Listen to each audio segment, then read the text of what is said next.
तुमचं आता वय 90 आहे. हो. त्या काळामध्ये तुमच्या बालपणीचा जो काळ होता त्यामध्ये स्वातंत्र्याची पहिली पहाट तुम्ही बघितली. हो. त्यावेळेला तुमच्या गावामधलं वातावरण कसं? लता मंगेशकरनी स्वतः रेडिओवर गाणं म्हटलं. ते गाणं म्हणजे पहिले मला आठवते ध्रुपद. नुकतेच कुठे उगवले रोपटे स्वातंत्र्याचे. तुम्ही गोवा मुक्ती संग्रामामध्ये सहभाग घेतला. हो हो. पूर्ण संग्रामामध्ये डोळ्याने बघितलं. म्हणजे अक्षरशः डोळ्याने बघितला. गोळीबार सुद्धा डोळ्याने बघितला. सैनिकांच्यावर गप्पा मारल्या. आमचं बेळगाव म्हणजे पूर्ण रणमुखी झालं होतं. एस.एम. जोशी म्हणा, अत्रे म्हणा, ह्यांची भाषण म्हणजे राजकीय भाषण असायचे. सगळे राजकारणावर शिंतोडे उडवलेले असायचे. त्यांच्या चुका सांगितलेल्या असायच्या. हे सगळं आम्ही ऐकायला जायचं. भाषण ऐकायचं फार नाद होता मला. तुमच्या कॉलेजमध्ये शाळेमध्ये सांगितलं जायचं की तुम्ही जायचं नाही, सापडला तर सस्पेंड केलं जाईल. मग तुम्ही काय? मग आम्ही रात्रीचं असलं की नाही आम्ही जायचं भाषण ऐकायला. एक एकदा आम्ही चपला हातात घेऊन पळत सुटलो. अतिशय मराठा पेपर होता, वाचायला मिळायचं म्हणजे कठीण काम. इतका तो खपायचा. तुम्ही अत्र्यांचं भाषण ऐकलं, तुम्ही नागकोऱ्यांचं भाषण ऐकलं, एस.एम. जोशींचं तुम्ही भाषण ऐकलं. त्यावेळेच्या वक्त्यांची भाषण शैली, अलीकडच्या काळातील नेत्यांची भाषण शैली, या दोन्हीमध्ये तुम्हाला काय फरक झाला? भाषण म्हणजे कसं आहे, तुमचे जे बोलतात ते तुमच्या मनावर ठसलं पाहिजे, तर तुमच्या भाषणात अर्थ आहे. आमच्या मनावर ठसलं नाही तर तुम्ही बडबडलेला काही अर्थ. पाटील पाटील घेऊन आला पाटील की. Presented by Becky's bakery. नमस्कार, मी Shailendra Patil. Becky's bakery present Patil की या पॉडकास्टमध्ये आपल्या सगळ्यांचं सहर्ष स्वागत आहे. काही माणसं चालता बोलता इतिहास असतात. त्यांच्या सुरकुतलेल्या हातांच्या रेषांमध्ये संघर्षाच्या कथा असतात. त्यांच्या अनुभवाच्या पोतडीत जगण्याचं खरं शहाणपण दडलेलं असतं. श्रीमती उर्मिला लक्ष्मणराव देशपांडे, वय वर्ष 90, ज्यांनी स्वातंत्र्याची पहाट पाहिली, गोवा मुक्ती संग्रामातील संघर्ष ज्यांनी जवळून अनुभवला, साहित्यापासून राजकारणापर्यंतच्या स्थित्यंतराच्या त्या साक्षीदार ठरलेल्या आहेत. चला तर मग उलगडूया एक समृद्ध जीवन प्रवास. आजी, तुमचं पॉडकास्टमध्ये स्वागत आहे. नमस्ते. तुमचे वडील डॉक्टर होते. त्या काळामध्ये डॉक्टर किंवा वैद्यकीय व्यवसाय म्हणजे हा व्यवसाय नसून एक समाजाची सेवा होती. तुमच्या वडिलांकडून तुम्ही कुठली मूल्य, कुठले संस्कार शिकले? माझे वडील डॉक्टर म्हणजे आधी सांगली संस्थानामध्ये होते. ते सांगली सरकारांचं संस्थेमध्ये काम करत होते, पटवर्धनांच्याकडे. आणि त्यामुळे त्यांची जी हॉस्पिटल होती तिथं त्यांच्या बदल्या व्हायच्या सांगली संस्थानातल्या तालुक्यामध्ये. त्यावेळेला ते सरकारी नोकरीमध्ये आपली ड्युटी बजावायच्या व्यवस्थित. खूपच सत्यवादी, खरेपणाने वागणारे असल्यामुळे बऱ्याच वेळा वरच्या डॉक्टरांच्याशी भांडणं व्हायची त्यांची. मग पण ते पटवर्धनांचं त्यांच्यावर फार प्रेम होतं. त्यामुळे मग त्यांनी काय म्हटलं, तुम्हाला पटत नाही ना, तुम्ही आमच्या माळ बंगल्यावर या. मग रोज आपली ड्युटी लावली. त्यांच्याकडे जाऊन त्यांच्या घरातल्या लोकांच्या तब्येती तपासायची. आणि परीक्षा भयंकर चांगली होती. माणूस बघितलं की आजार सांगायचे. आता सारख्या तपासण्या करायला लागत नव्हत्या. म्हणजे अतिशय तेव्हाचा कोर्स काय त्यांचा होता माहित नाही मला, पण खूप हुशार होते त्या बाबतीत. आणि जेव्हा ते रिटायर झाले त्यानंतर त्यांनी गावात प्रॅक्टिस सुरू केली. ती मात्र तेव्हा पगार कमीच होते, पेन्शन बसली त्यांना. आणि संस्थानं विलीन झाली ना, त्यामुळे त्यांना पेन्शन बसली. पण गावात आल्यावर त्यांनी एक म्हणजे बिझनेस म्हणून असं नाही, लोकांची गावच्या सेवा करायची. ते करणार नव्हते, पण गावच्या लोकांनीच त्यांना आग्रह केला. ते पिठाची गिरणी करणार होते. मग ते सगळे म्हणाले, अहो तुमचं एवढं ज्ञान आहे आणि तुम्ही इथं राहावा. तुमचे आम्ही तिथं रड्डी लोकांचं गाव, आमचं खूप श्रीमंत लोक. हे कर्नाटकात? कर्नाटकातलं मुडलकी गाव, रड्डी लोकांचं. मुडलकी. ते म्हणाले, आम्ही सगळे व्यापार आणि शेती त्यांची, आम्ही घरगुती सगळे आम्ही तुम्हाला इतके पैसे देतो प्रत्येक घरातनं, तुम्ही फक्त आम्हाला अंगारा द्या. कारण आमचं तिथं स्वामी घराणं, म्हणजे पवित्र घराणं, आदिलशहानी दिलेलं इनाम गाव आहे ते. आणि मग तिथं त्याने प्रॅक्टिस सुरू केली. ती मात्र कोणी वांगी दिली, भोपळा दिला, भाजी दिली, कुठे धान्य दिलं असं, म्हणजे त्यांच्या ऐपतीप्रमाणे. पैशापेक्षा हाच मोबदला, हा पैसे देण्याऐवजी हा मोबदला. हा म्हणजे काही जण आहेत लोकांना पैसे नसायचे त्यांच्याकडे, तर ते म्हणायचे वांगी घ्या आणि आम्हाला औषध द्यायचे. ते असू दे म्हणायचे, वांगी झालं ते आपण पैशाने आणणार ना. त्या अशी प्रॅक्टिस केली. पण अशी प्रॅक्टिस करून सुद्धा आजूबाजूच्या खेड्यातनं त्यांचं इतकं नाव झालं की त्याने एक मोठं घर बांधलं रिटायर झाल्यानंतर प्रॅक्टिसवर. अशी प्रॅक्टिस करून त्यांना स्वतःला सायकल चालवायला येत नव्हती. त्यामुळे खेड्यातले लोक बैलगाडीतनं पेशंट घेऊन यायचे किंवा यांना बैलगाडीतनं घेऊन जायचे. अशा तऱ्हेने लोकांची खूप सेवा केली त्यांनी. मग तुम्हाला असं काय वाटतं की तुमच्या वडिलांचा कुठला गुण तुम्ही घेतलात तुमच्याकडे आलाय? वडील भयंकर सत्यवादी होते आणि पेशंट सुद्धा आपल्या हातनं होत नाही म्हणल्यावर आपण प्रयोग कधी करत बसायचे नाहीत. लगेच तिथे एक घटप्रभा म्हणून गाव आहे, तिथं केच म्हणून मोठं हॉस्पिटल आहे, त्या हॉस्पिटलला फोन करून अँब्युलन्स मधनं पेशंटला तिथं पाठवायचे. ते हॉस्पिटल जवळजवळ अर्धे पेशंट आमच्या वडिलांच्या खेड्यातनं गेलेलेच असायचे. ते तिथं त्यांचं खूप हे होतं त्या हॉस्पिटलमध्ये. ह्यांचे जे आता गटसर्प म्हणा किंवा असं कोणते खूप मोठा रोग झाला की ते ताबडतोब पाठवायचे. तुम्हाला त्यांची कुठली मूल्य तुम्ही आत्मसात केली असं तुम्हाला वाटतं? काय ते वडिलांचे कुठले संस्कार तुम्ही आत्मसात केले? खरेपणाने वागणं, काम करायचं ते चांगल्या तऱ्हेने करायचं, पाट्या टाकू करायचं नाहीत, जे करायचं काम ते चांगलं करायचं. बरोबर. असं ते असलं तर त्याला आपण कधी हो म्हणायचं नाही. ते तसे ते थोडेसे तसे रागीट होते, त्यामुळे हे खोटं नाटं त्यांना काही खपायचं नाही.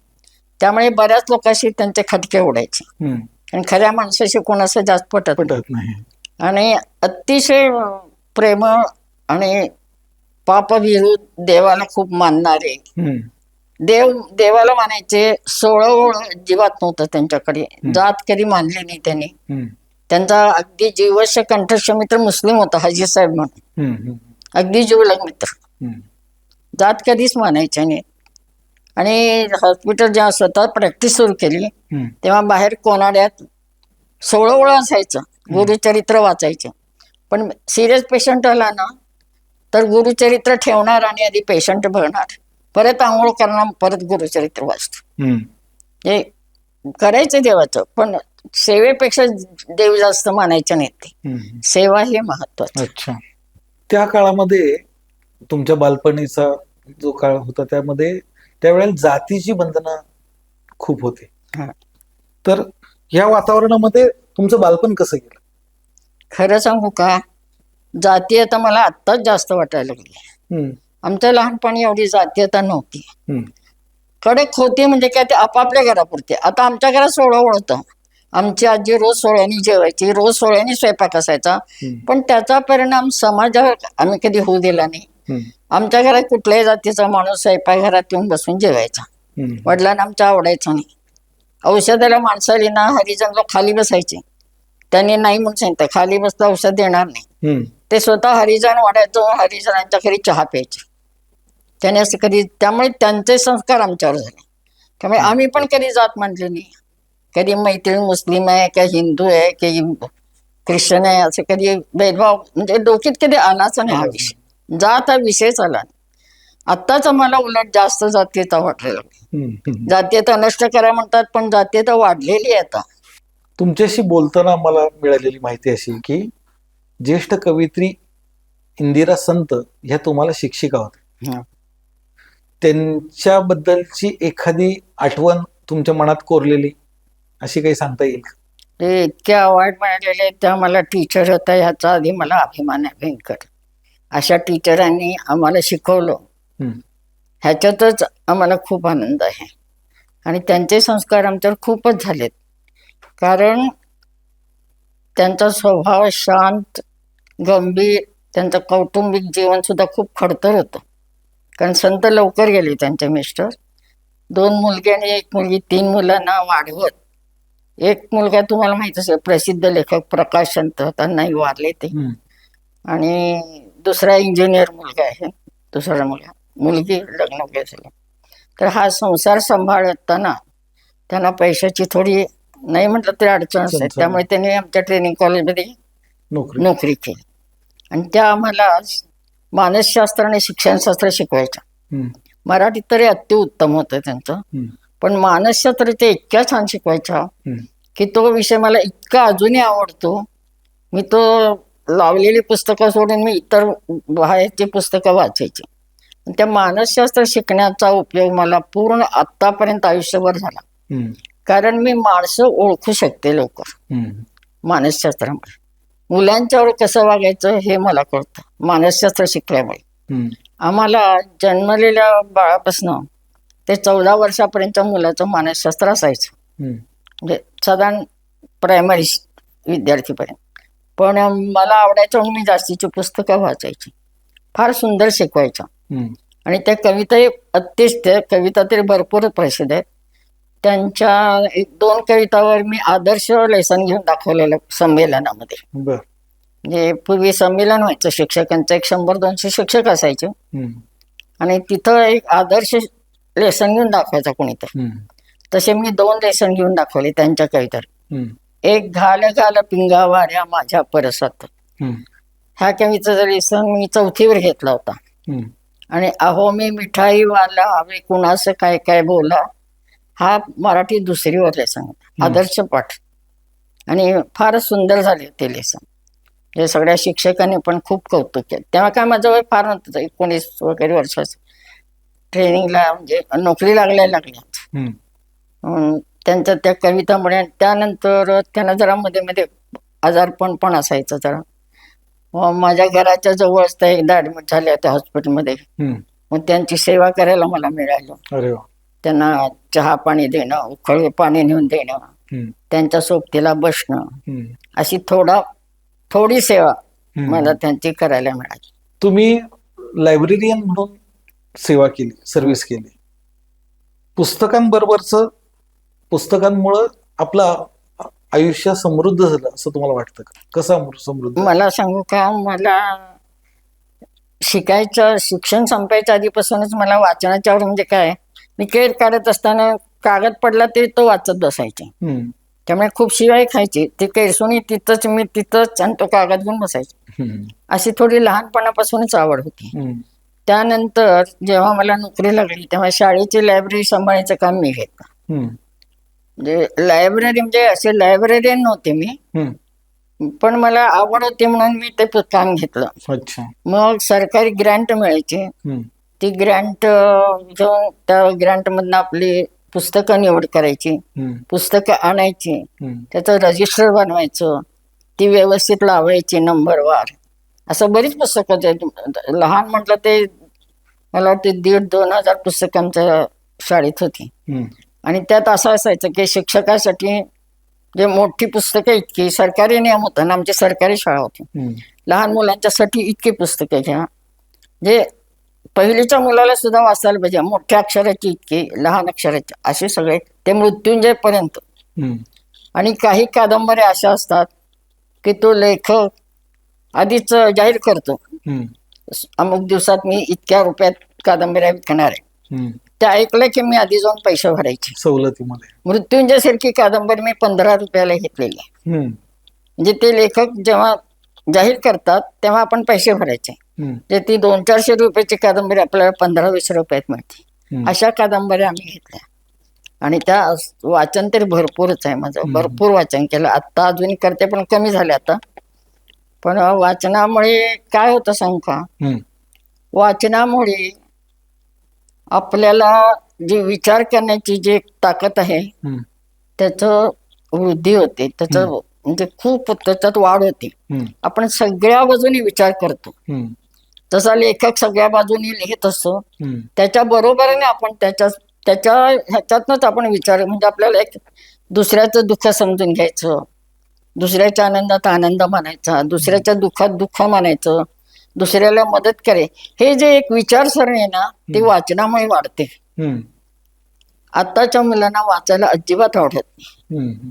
आणि वाचनासारखं मी सांगू का, डिग्र्या घेण्यापेक्षा डिग्र्या घेतलेला माणूस जर वाचत नसेल हम्म. आणि जे एखादा साधा माणूस वाचन करत असेल हम्म. तर डिग्री घेतलेल्या माणसापेक्षा त्याची बुद्धिमत्ता चांगली असते. हम्म. बरोबर.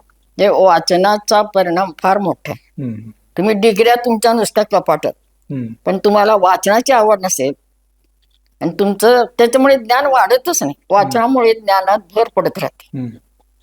तेव्हा वाचन हे फार महत्वाचं आहे आयुष्यात. आपलं आयुष्य समृद्ध करायचं असेल तर वाचन पाहिजे. बरोबर. मग ते सगळ्या तऱ्हेचं, अगदी मी डिटेक्टिव्ह कादंबऱ्या वाचत होते, ऐतिहासिक वाचत होते, सामाजिक वाचत होते.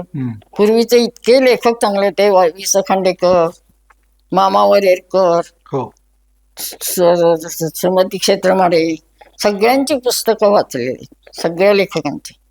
नाशिक फडके जराशे अचरट लिहायचे, पण त्यांचे भाषांतर, काकोडकरांचे लेखन स्वतःच चांगलं नव्हतं, पण त्यांनी बंगाली कादंबऱ्या ज्या भाषांतर केलेल्या आहेत त्या फार सुंदर आहेत. आणि ती भाषांतर मी सगळी वाचली. तसे आपल्या स्वातंत्र्यावरची 11 पुस्तकं, स्वराज्याची स्थापना, स्वराज्याची घटना, स्वराज्याची दुफडी, शिवाजी महाराजांच्यावरची, त्यांच्या राजकारणात, ती पण खूप चांगली आहे. नाथ माधवांच्या कादंबऱ्या वाचले, भरपूर वाचन केलं. आणि वाचनामुळे माणसाला समाधानी मिळतं, विचार करण्याची जी हे आहे ती उंची वाढते, उंची वाढते, विचाराची उंची वाढते. विचार असा आपला पुरता राहत नाही, असं प्रसारण पाहतो. सगळ्याबद्दल विचार करावा सारखा. हा आंधळा आहे ह्याचा विचार करावा, हा मुख्य आहे ह्याचा विचार करावा. हे विचारसरणी करायची जी पद्धत आहे ती वाचनामुळे वाढते. तुमचं आता वय 90 आहे. स्वातंत्र्याची पहिली पहाट तुम्ही बघितली, त्यावेळेला तुमच्या गावामधलं वातावरण कसं होतं? काय झालं सांगू का? आमचे वडील मला वाटतं 45ला रिटायर झाले सांगली संस्थानातून. मग आम्ही गावाकडे गेलो. ते गाव पूर्ण कानडी, म्हणजे कर्नाटकात पूर्ण कानडी गाव. तिथं कोण मराठी बोलणार माणूस पण म्हणला आणि शाळा आहे. त्या गावात वडील गेले राहायला, कारण आमची शेती बिती तिथं होती. मग वडील तिथं प्रॅक्टिस पण तिथंच केली ना नंतर, आणि तिथं आम्हाला शाळेत घातलं. मला वाटतं मी पहिली दुसरीत वगैरे असा. मग मी शाळा सोडूनच टाकली. आता तुम्हाला खोटेच वाटेल, मी शाळेलाच जात नव्हते. 2 वर्ष मी घरात होते, 45 ते 47. किती वय होतं तुमचं तेव्हा? 8-9 वर्ष. 47 पर्यंत मी घरातच होते. जेव्हा स्वातंत्र्य मिळालं त्यावेळेला इतका सगळ्यांना आनंद, पूर्ण देशभर आनंद झाला. सगळ्या शाळेतनं भरपूर खाऊ वाटला, गावातनं मिरवणुका निघाल्या, सगळ्यांनी त्यांचा पंडित नेहरू, महात्मा गांधी, सुभाषचंद्र बोस सगळ्यांच्या नावाने जयघोष चालला होता. पण हे सगळं काय चाललंय हे मला काही कळत नव्हतं. मला एकच वाईट वाटत होतं, मी खूप रडले होते त्याविषयी. का तर सगळ्या मुलांना खाऊ मिळाला आणि मला मिळाला नाही, कारण मी शाळेत नव्हते, त्यामुळे मला खाऊ मिळाला नाही. आणि सगळी मुलं खाऊ घेऊन मला कोण खाऊ देणार, तेवढं एकच माझ्या डोक्यात राहिलं. त्यानंतर मग माझी आजी होती, आजी पण ती फार हुशार होती, वडिलांची आई. मग तिला म्हटलं काय झालंय, काय सगळं चाललंय. मग आजीने आमच्या काय सांगितलं, आपल्या देशावर, म्हणजे पूर्वीच्या म्हाताऱ्या सुद्धा किती हुशार होत्या, ती तेव्हा 90 वर्षाची होती असणार. तिने मला सांगितलं की आपल्या देशावर इंग्रज लोक राज्य करत होते, ती कानडी बोलायची, माझी मातृभाषा कानडी आहे बरं का. तर तिने मला सांगितलं ते तांबड्या तोंडाचे ते लोक होते ना, ते आपल्यावर राज्य करत होते, आपला देश त्यांच्या ताब्यात होता, ते आपला देश आम्हाला देऊन निघून गेले. एवढं मला सांगितलं. एवढं मला समजलं की युरोपियन लोक निघून गेले, म्हणजे आम्ही पण त्यांना चिडवायचो, लाल लाल लाल लाल, काय त्यांना युरोपियन लोकांच्या गाड्या वेगळ्या असायच्या ना, ते निघाले की त्यांना चिडवायचं. ते बिचारे काय नाही, मुलं म्हणून ते आमच्यावर प्रेम करायचे, चॉकलेट वगैरे टाकायचे गाडीत आम्हाला, पण आम्हाला त्यांचा राग यायचा की हे आमच्यावर जुलूम करतात. त्यामुळे स्वातंत्र्य जेव्हा मिळालं त्याच्यापेक्षा त्याच्या वाढदिवसाचा जो दिवस आहे तो मला जास्त आवडला. कारण तेव्हा मला कळलं की स्वातंत्र्य मिळालं म्हणजे काय झालं. कारण मी तेव्हा तोपर्यंत मी बेळगावला गेले होते बहिणीकडे राहायला. कानडी शाळेत मी काय शिकू शकले नाही, 2 वर्ष घरात बसले. मग वडिलांना वाटलं हे घरात बसून घेऊन करायचं काय मुलीला. तरी पण मी एक करत होते की समोर एक शिक्षक होते रिटायर, त्यांच्याकडे जाऊन शिकायची आणि ते पुस्तकाचा व्यापार करायचे. मग ते मला वाचायला, म्हणजे तेव्हा सुद्धा मी वाचन करत होते पुस्तकाने. तेव्हाचं शिक्षण इतकं चांगलं होतं, दुसरीची मुलं व्यवस्थित वाचू शकत. मी दुसरीत होते पण छान वाचायला येत होतं. आणि ते शिक्षक मला पुस्तकं वाचायला द्यायचे. पण मग हे स्वातंत्र्य मिळालं म्हटल्यानंतर गावात जल्लोषी वातावरण असेल किंवा सभा किंवा फेऱ्या, प्रभात फेऱ्या, काय हो, असं फेऱ्या काय बिऱ्या काय काढल्या, काय त्या दिवसाचं? लाइटिंग वगैरे केलं खूप. त्यानंतर त्यानंतर 47 साली स्वातंत्र्य, 48 साली मी बेळगावात राहायला गेले. ते जरा मोठ्या शहरात गेले, शाळेत जायला लागले. तेव्हा स्वातंत्र्य दिनाचा पहिला वाढदिवस आला. त्या दिवशी आमच्या घरात पहिला रेडिओ घेतला. बर. 48 साली 14 ऑगस्टला घेतला, कारण 15 ऑगस्ट स्वातंत्र्य दिन. स्वातंत्र्य मिळालं. त्या दिवशी सकाळी लता मंगेशकरनी स्वतः रेडिओवर गाणं म्हटलं. ते गाणं म्हणजे पहिले मला आठवते ध्रुपद. नुकतेच कुठे उगवले रोपटे स्वातंत्र्याचे, नुकतेच कुठे उगवले, नुकतेच कुठे उगवले रोपटे स्वातंत्र्याचे, हे ध्रुपद होतं. बर. पुढे गाणं बरंच होतं, मला काय आता आठवत नाही. नाहीये. पण तिचा आवाज, आणि तेव्हापासून मी लता मंगेशकर आजपर्यंत मी प्रेम करते. आणि आमच्या आदर्श कुठली नटी बिटीने, आमचे आदर्श लता मंगेशकर. तिच्यासारखे कपडे घालायचे, तिच्यासारख्या माझे खूप केस लांब होते, तिच्यासारखे 2 वेण्या घालायच्या, तिच्यासारख्याच पदर घ्यायचा. म्हणजे आमचा आदर्श कोण? लता मंगेशकर. तुम्ही गोवा मुक्ती संग्रामामध्ये सहभाग घेतला? हो हो, भाग नाही पण तो पूर्ण संग्राम अगदी डोळ्याने बघितला. म्हणजे अक्षरशः डोळ्याने बघितला. गोळीबार सुद्धा डोळ्याने बघितला. सैनिकांच्यावर गप्पा मारल्या. आमचं बेळगाव म्हणजे पूर्ण रणभूमी झालं होतं. कारण बेळगाव आणि गोव्यामध्ये खूप अंतर कमी आहे. चोरला घाट म्हणून जो आहे, चोरला घाट म्हणजे तेव्हा पोर्तुगीजांच्या काळातनं सोनं चोरून आणायचं, त्याला चोरला घाट नाव पडलं. त्या घाटातनं चालत येता येते 25-30 किलोमीटरचं अंतर, एवढंच अंतर आहे गोवा आणि बेळगाव. त्यामुळे संपूर्ण सैन्य, नंतर लागणारं साहित्य, ते रडार, हे तोफखाने, काय सगळं साहित्य असतं ना, ते पूर्ण बेळगावभर. बेळगाव म्हणजे रणभूमी. शाळा आमच्या शिक्षकांना सुरू होत्या, मुलांना विशेष नाही, पण आम्ही शाळेला जात होतो. आणि त्यांना राहायला वेगवेगळे ग्राउंड, वेगवेगळ्या शाळा, सगळं सैनिकांना दिलं होतं. आणि रेल्वे पूर्ण 1 महिना बंद होते. बेळगावला कुठलीही रेल्वे येत नव्हती. सांगली, मिरज सगळं बंद. आमची बहीण आली होती, मला आठवतं. आणि एकदम हे सुरू झाल्यावर तिला महिनाभर अडकून बसली ती बेळगावात, कारण रेल्वे, बस सगळं बंद. त्यांच्या गाड्या आमच्या सुरू झाल्या की नाही, आमच्या गावातल्या सिटी बस सुद्धा थांबायच्या तिथंच. 2-2 तास आम्ही 2 मैलासाठी 2-2 तास बसमध्ये बसलो, कारण त्यांच्या गाड्या त्यामधल्या रस्त्यात त्या गाड्या जायच्या. आणि तिथं गोळीबार झालेला बेळगावात दिसायचा. लक्ष्मी टेकडी वगैरे टेकड्या आहेत, तिथनं गोव्यात चाललेलं युद्ध दिसत होतं, गोळीबार. गोवा मुक्ती संग्रामामध्ये त्यावेळची आव्हानं काय होती तुमच्याकडे? आव्हानं म्हणजे तेवढं मला वाटतं ते आम्ही नोकरी करत होते. आणि अनगोळला समाज म्हणजे हे होतं, नोकरी करत होते. आम्हाला एवढंच कळत होतं की ते म्हणजे पोर्तुगीजांचं हे करून पोर्तुगीजांना घालवलं, गोवा ताब्यात घेतला. म्हणजे गोवा मुक्ती दिन मला माहिती आहे. आणि बेळगावातले बरेच लोक त्या ह्याच्यामध्ये भाग घेतले होते. बायका पण होत्या बऱ्याच, कोणी उपोषणाला बसलेले, बरेच लोक गेले वगैरे. आणि त्यामुळे तो गोवा मुक्ती दिन मात्र मला आठवतो अगदी. तुमचा या आंदोलनामधला सहभाग कसा आणि कुठं होता? आम्ही म्हणजे ते त्यांना मदत करायचं, त्यांच्याशी गप्पा मारायचं. सैनिक लोक आम्हाला आधी पहिल्यांदा भेटायचे, मिलिटरी म्हणून. पण त्यांना उलट वाटायचं. आम्ही शाळेच्या मुलींना वगैरे घेऊन असं दाखवायला जायचं ना, कारण तसं काय भीती काय नव्हती. मग त्यांना आपल्या घरातलं कोणत्या भेटल्यासारखं वाटायचं, कारण ते कुठून आलेले बायका मुलांना सोडून. मग ते सकाळी उठून सकाळी मी शाळेला जायला लागले की ते ग्राउंडवर ते दाढी करत बसलेले असायचे सैनिक लोक. कुठे चहा पित असायचे, कुठे चूल पेटे, म्हणजे सर्कसीचं ग्राउंड वगैरे असतं की नाही, असे मोठे मोठे ग्राउंड आहेत बेळगावात. त्या ग्राउंडवर त्यांच्या रावट्या होत्या आणि सगळे तिथं उतरले. भरपूर सैनिक. तुम्ही लोक त्यांना मदत करायचं? हा, करायचे. गावातले लोक पण मदत करायचे. त्यांचं जेवण खाणं किंवा काय? जेवण खाणं त्यांना सगळं असायचं त्यांचं. गैरसोय त्याची काय? पण गावातल्या म्हणजे ठराविक ठिकाणी त्यांचं जेवण तयार व्हायचं, मग ते पोचवायचं, आणायचं, सगळं करायचं.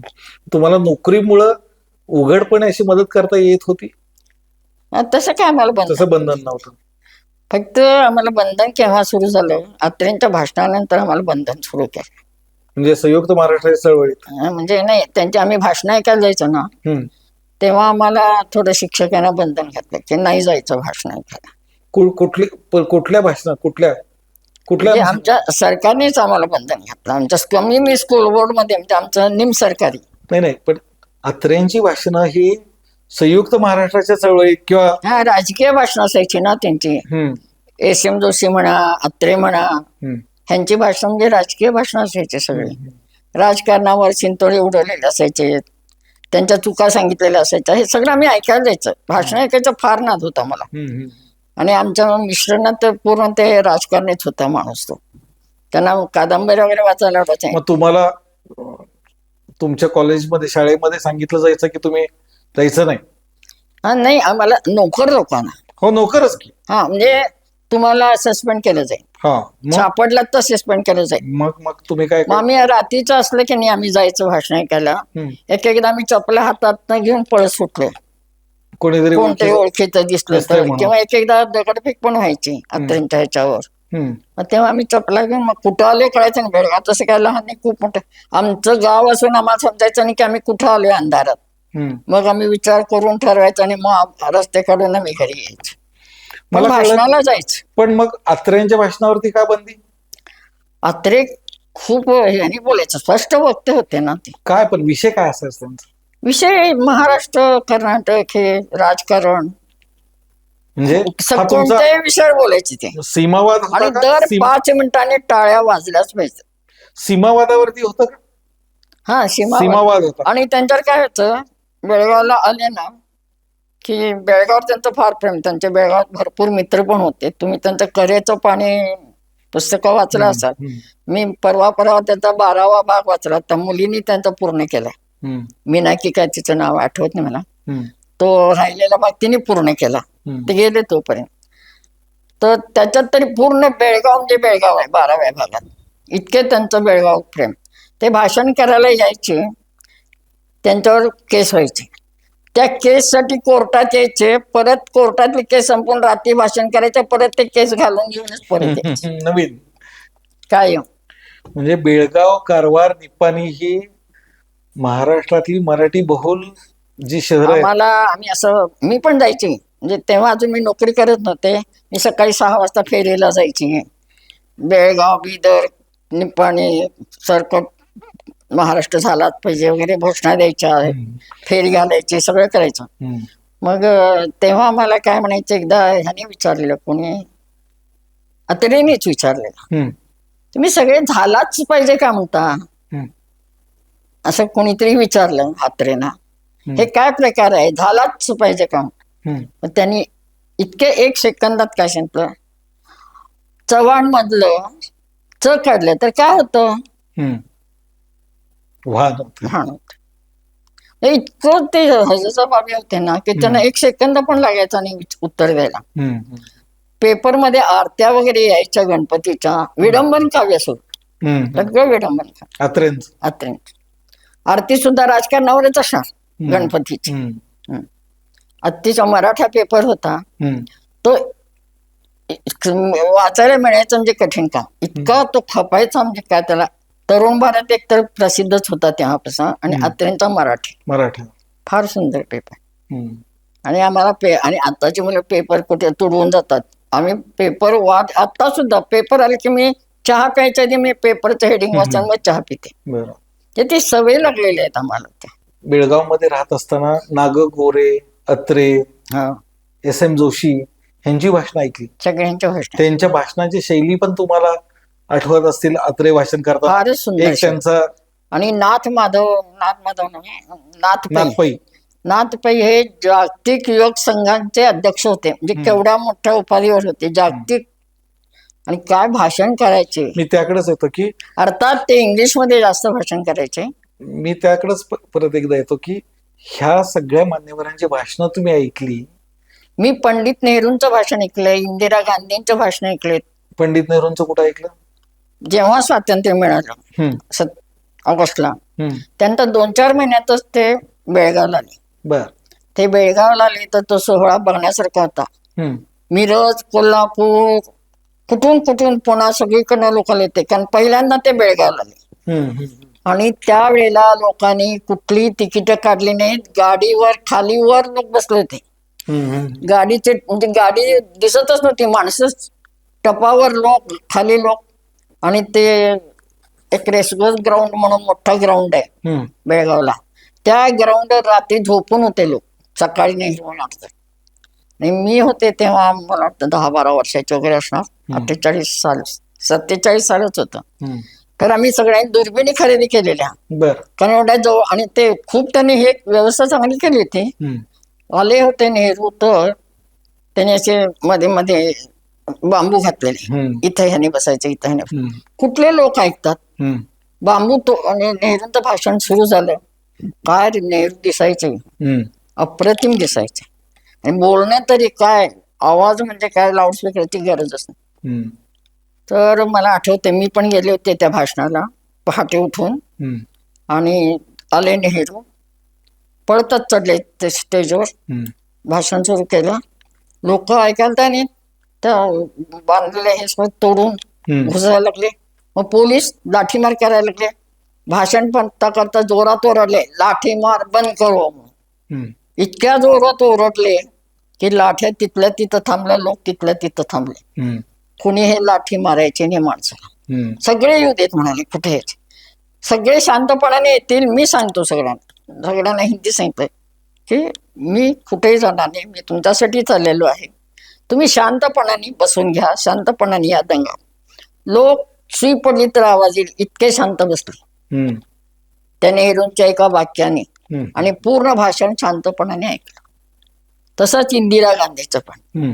इंदिरा गांधीला मात्र मी नोकरी करत नव्हते अजून, हम्म. पण ह्याला जायचं असं फेऱ्या बिराला. हम्म. मग आम्ही त्यांना आमचं बेळगाव महाराष्ट्रात गेला म्हणून सांगायला गेलो होतो. हम्म. तर विमानतळात नव्हतं, एक मिनिट. येताना वाटेत तिथे एक भुईकोट किल्ला आहे. हम्म. त्या भुईकोट किल्ल्याजवळ आम्ही थांबलो. हम्म. सामऱ्याला विमानतळ ना, तिथून उतरून त्या येत होत्या गाडीतनं.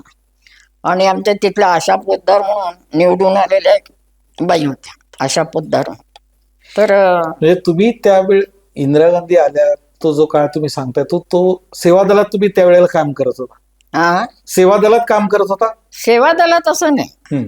जायचं आम्ही कुठं म्हणजे सत्याग्रह करायचे ना बेळगावात. हम्म. बायका पण करायचं, आम्ही जायचो सत्याग्रहाला बघायला ह्याला जायचं तिथं. हम्म.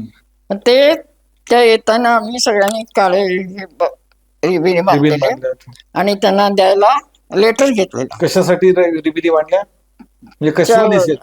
त्यांना हे करण्यासाठी, म्हणजे आम्हाला इथं नाही आहे राहायचं. कुठं? बेळगावात? नाही, कर्नाटकात राहायचं. कर्नाटकात राहायचं नाही? बेळगावात राहायचंय आम्हाला. बेळगाव कर्नाटकात नको, बेळगाव महाराष्ट्रात बेळगाव पाहिजे. महाराष्ट्रात घ्याला. हम्म. म्हणून आम्ही ते आंदोलन चाललं होतं. त्यांना ते पत्रक द्यायला आलो होतो आम्ही सगळ्या. बर. मग? आणि ते काळ्या देवीने बांधलेल्या. हम्म. आणि त्या उतरल्या, आम्ही अडवल्याबरोबर उतरल्या. हम्म. त्या अशा पद्धतीने काय म्हणाल्या की इथं उतरू नका, हे सगळे कन्नड मराठी वादाचे लोक आहेत, त्यांना भीती, त्यांना काय ते होईल. मग हम्म. त्या इंदिरा गांधी इतक्या चिडल्या त्या अशा पोद्दारवर, म्हणाले असं समाजकार्य करता तुम्ही, हम्म. असं चालवता आणि निवडून येता आणि असं काम करता, हम्म. असं भीता तुम्ही उतरायला, लोकांना भीता, हम्म. काही नाही लोक करणार. उतरून आल्या आमच्यामध्ये त्या. हम्म. आणि आम्ही त्यांना सगळं दिलं, काय द्यायचं ते सांगितलं, सगळ्यांना छान बोलल्या सगळ्यांच्या. निवेदन दिलं तुम्ही? हा, निवेदन. तुमची काही मागणी हो. आहे ती? मग ते दिलं, घेतल्या. त्या गाडीने जायचं तर आम्ही मधल्या रस्त्याने त्यांच्या भाषणाला पळत गेलो. मधल्या पोळापळत आम्हाला रस्ते माहिती. हम्म. लिंगराज कॉलेजच्या ग्राउंडवर त्यांचं मोठं भाषण होतं. हम्म.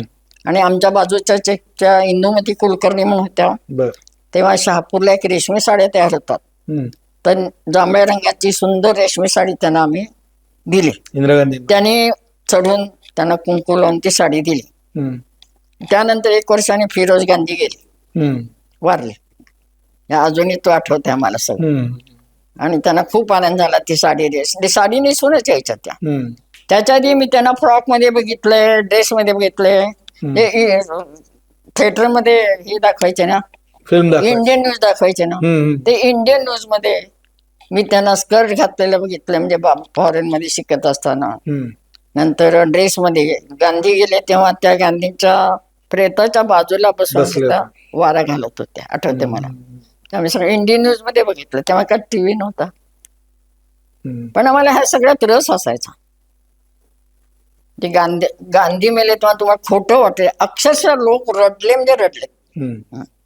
आमच्या घरी हे नव्हता रेडिओ, मग आमच्या शेजाऱ्यांच्या आमच्या भाऊजींचा भावाच्या घरी होता.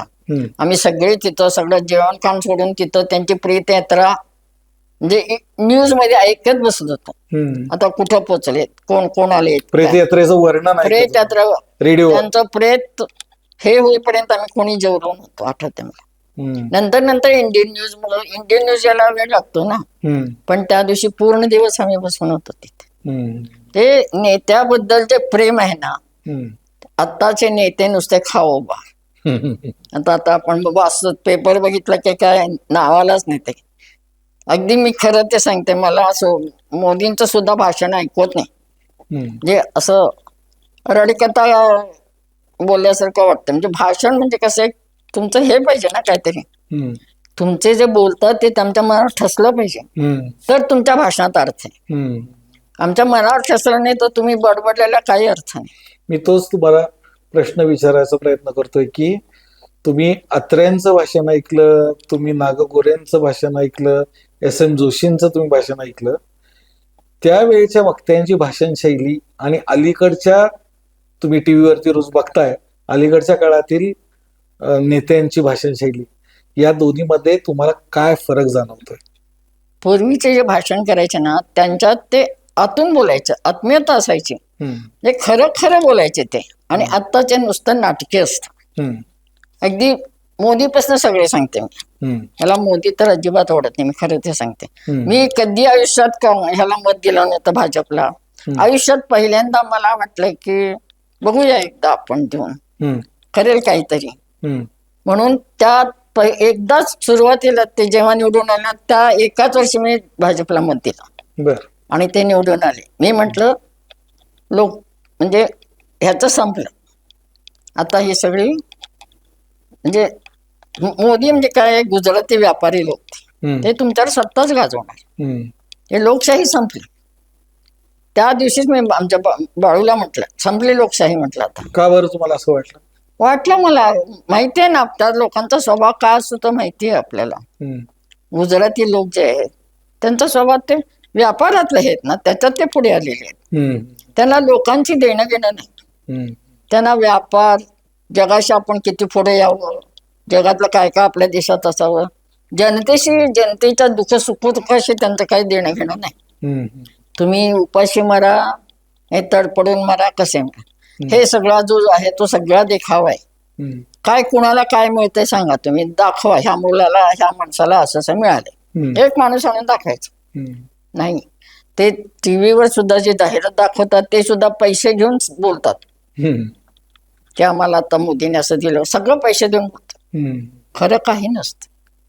पण हे एक मोदींचं झालं, पण अजून बाकीचे नेते आहेत की त्या नेत्यांमध्ये आणि जुन्या नेत्यांमध्ये तो एक खूप फरक आहे. हा.